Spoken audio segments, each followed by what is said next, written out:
voilà, je jouais sur un morceau de Kenneth Heat, Let's Work Together, qui est ici en tonalité de sol. Donc j'ai pu jouer en seconde position sur mon harmonica en do.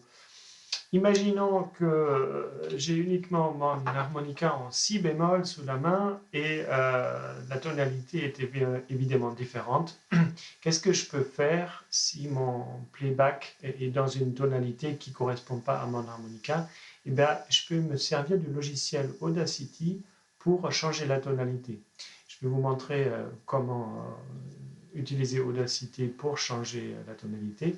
Et à l'occasion, on va essayer de voir aussi comment on peut changer le tempo, ce qui permet de ralentir par exemple un morceau pour s'entraîner et entendre aussi ce qui se passe. Voilà.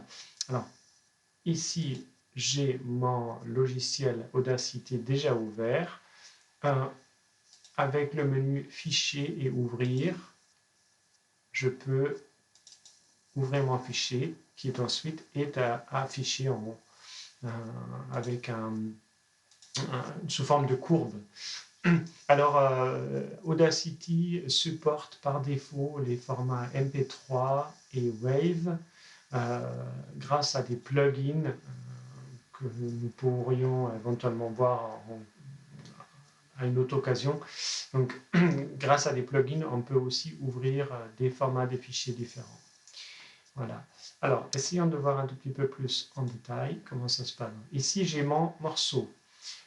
Et puis, à l'occasion, je vous ai aussi mis quelques tonalités. Donc, première position, donc ça, on l'avait déjà dit en cours, c'est la tonalité estampillée ou écrite sur votre harmonica.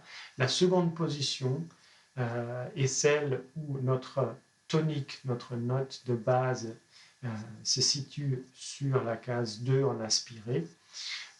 Et c'est une tonalité que nous utilisons souvent pour jouer du blues, du rock, de la country, plein de morceaux où nous pouvons utiliser à notre avantage des altérations très accessibles et très riches dans cette fameuse seconde position. Donc, nous voyons qu'en Do, notre seconde position est Sol. Un harmonica en Sol, nous jouons en Ré en seconde position. Ré, un harmonica en Ré, la seconde position est là, et ainsi de suite. Donc là, ici, j'ai un harmonica en Si bémol, et nous voyons que ma seconde position est en tonalité de Fa. Alors, je vais me servir d'Audacity pour transformer ce morceau qui est en Sol à l'origine en tonalité de Fa. Mon fichier étant ouvert, je clique sur le menu Effet et dans Effet, je peux changer la hauteur comme ceci. Puis ça va m'ouvrir. Alors pas de dossier, voilà. Donc il faut d'abord sélectionner toute notre piste audio, menu sélectionner, tout, voilà, puisque nous allons transformer tout le morceau, puis Effet, changer la hauteur, voilà, et j'ai un petit dialogue comme ceci. Donc je sais que mon morceau est en Sol, je vais donc choisir G qui est la lettre, la désignation internationale ou anglo-saxonne pour la tonalité de Sol, et je vais transposer vers Fa, lettre F. Voilà, je valide. Et nous voyons ensuite une sorte de calcul qui est effectué. Voilà, ici. Et ça peut prendre un certain temps. Donc voilà, après environ 1 minute de calcul, on va enlever la table ici. Donc après environ 1 minute de calcul, mon track a été recalculé donc en tonalité de Fa. Donc on va vérifier d'abord avec mon harmonica en Do. On va voir comment ça sonne. Je clique ici pour que ça démarre. Déjà on entend c'est différent. Donc harmonica en Do. Ça va pas, on l'entend. harmonica si bémol, donc en fa,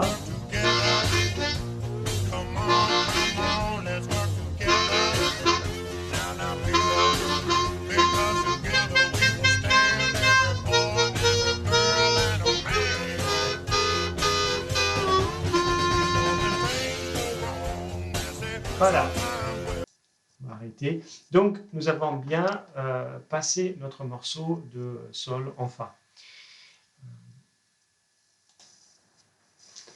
Donc vite fait pour référence, les différentes tonalités en latin, enfin comme nous le connaissons en France, donc Do, Ré, Mi, Fa, Sol, La, Si, Do, et leur dénomination à l'international. Donc C correspond à Do, D à Ré, E à Mi, F à Fa, G à Sol, A à La et B équivaut à la tonalité de Si.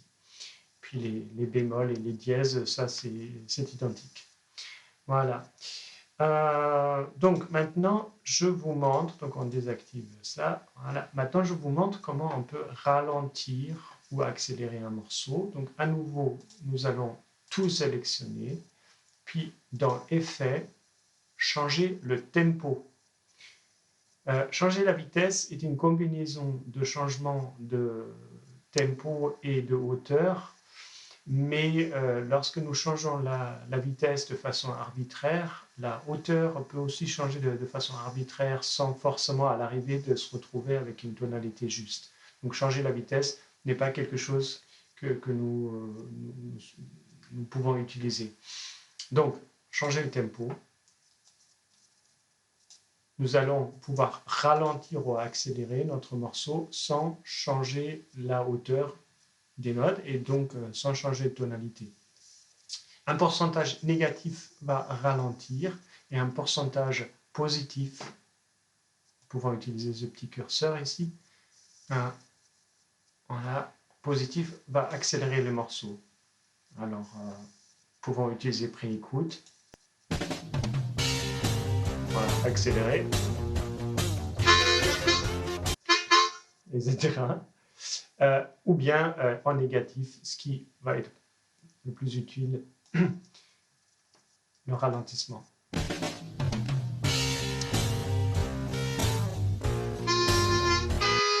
Voilà.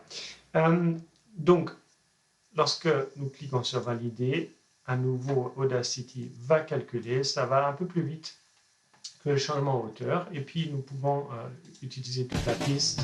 Du coup, on ralentit. Si nous souhaitons entendre une mélodie ou quelque chose comme ça, essayer d'apprendre par l'oreille, le ralentissement peut être très utile pour entendre ce qui se passe et s'exercer à une vitesse bien plus lente que celle d'arrivée. Souvent c'est plus facile et nous allons bénéficier aussi à apprendre plus lentement sans erreur. Voilà, et ben, j'espère que cela vous sera utile. Nous pourrions voir plus tard d'autres fonctionnalités.